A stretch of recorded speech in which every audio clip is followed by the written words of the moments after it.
Alright, so yeah, welcome back here. I'm not actually running today. I picked up a bit of a glute niggle a few days ago. I'm doing some 200s on the track, so yeah, that kind of sucks. And yeah, I think I'll need to nurse this one out a few days. But anyway, I thought it'd be about time to do a bit of a follow-up video on the Adios Pro 4, as I have done quite a few pretty good sessions in this. So what I thought I'd do today is a bit of a roundup of what I think are, well, pretty much the most relevant super shoes out there right now. Well, bar the Alphafly, but I don't really like that shoe all that much, so I don't actually have an Alphafly. But yeah, we got the Pro 4, obviously. We got the EVO One here. Got the Endorphin Elite, and I am getting the V2, by the way, but give me a few days for that. And also the Vaporfly 3.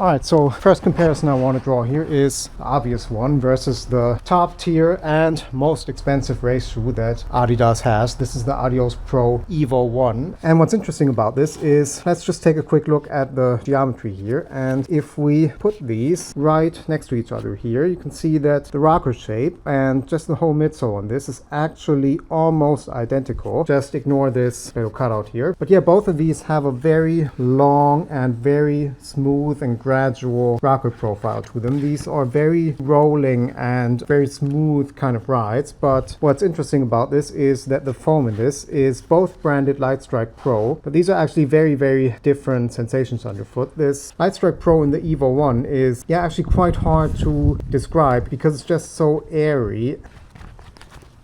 Yeah, it's a surreal feeling shoe. There's it kind of feels like there's almost nothing to it, but for some reason it just works. And yeah, this is so efficient.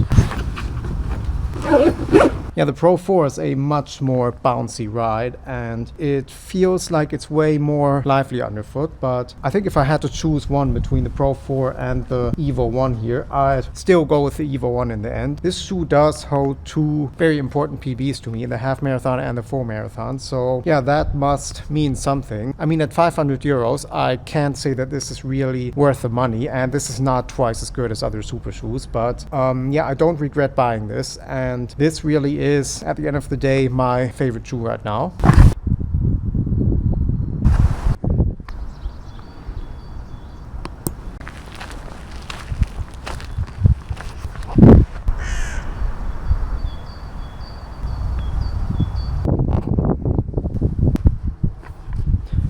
Alright, so let's take a quick look at what Nike has to offer. And I don't have the Vaporfly 4 yet, but I am planning on getting one. And starting with the weight, this is actually identical now. Both of these are 175 grams, so yeah, not much in it there. But it's just the foam here. This Lightstrike Pro that Adidas uses here is just so much more responsive than the Zoom X in the Vaporfly 3 here. And I'm actually convinced that there have been several different versions of Zoom X over the years, because this stuff here is just not nearly as responsive as the foam we had in the Vaporfly 1 and 2. Yeah, this whole shoe just feels really gentle and very kind of stable underfoot. There's not much left of the explosiveness that this model used to have, and I think this is a very safe shoe. This is a shoe that will work for a lot of different runners, but it just doesn't have the edge anymore, and it's just not aggressive enough anymore. And also this upper here just fits my foot a bit better. It's just a better lockdown and just feels a bit tighter and more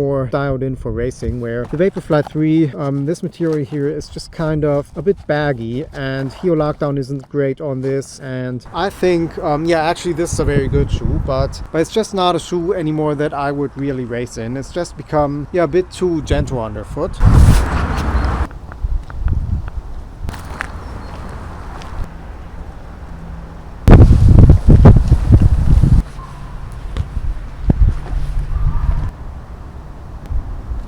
Now this Saucony Endorphin Elite here, this is a very, very aggressive shoe, and this feels quite different underfoot to the Pro 4 actually. You know, where the Pro 4 is a pretty soft foam and yeah, just very, very springy underfoot. This stuff here, this Power Run HG, this is very, very firm, and this is a shoe that's not going to be for everyone. Just, yeah, ignore this cutout here. Then this is very, very flat, but then it has a very, very aggressive toe spring here, and this is a shoe that really, really takes you forward. This really feels like you're falling off the edge of a stair, and yeah, very, very aggressive ride in this. See, the thing with the Pro 4 is this has quite a weird upper, and what is this weird band here and this kind of situation back here? It's just, I mean, I wouldn't mind, but it makes the shoe a bit finicky to get on, and it makes it a bit tricky to get a decent lockdown on this. And you know, come a key race, you don't want to be messing around with the heel lock, and you just want a shoe that you can rely on. And I think that the Pro 4 is, for me, the better choice there. It's just a bit safer and yeah, just as fast, I would say, but it is 20 grams lighter, so that is a psychological benefit. So yeah, I think in the end, if I had to choose one, I'd still go Pro 4 here. So yeah, I think that's it here on this Adios Pro 4 update. I've done about 80 kilometers or something now, and so that's not exactly a lot, but just want to point out that this outsole here is looking absolutely pristine. There's no wear at all to this except for the stripes peeling off. But yeah, I think at the end of the day, the question is, would I actually race in this shoe? And the honest answer is yes, I do think this is good enough for racing, and I do think this is probably just as fast as the EVO One. It just, obviously psychologically, you know, you are carrying around a bit more weight here, but I don't think this is actually, you know, measurably any slower. So yeah, this is an absolutely amazing shoe, and I do highly recommend you give this one a try. And yeah, hope you found this entertaining, and like and subscribe as always, and see you soon.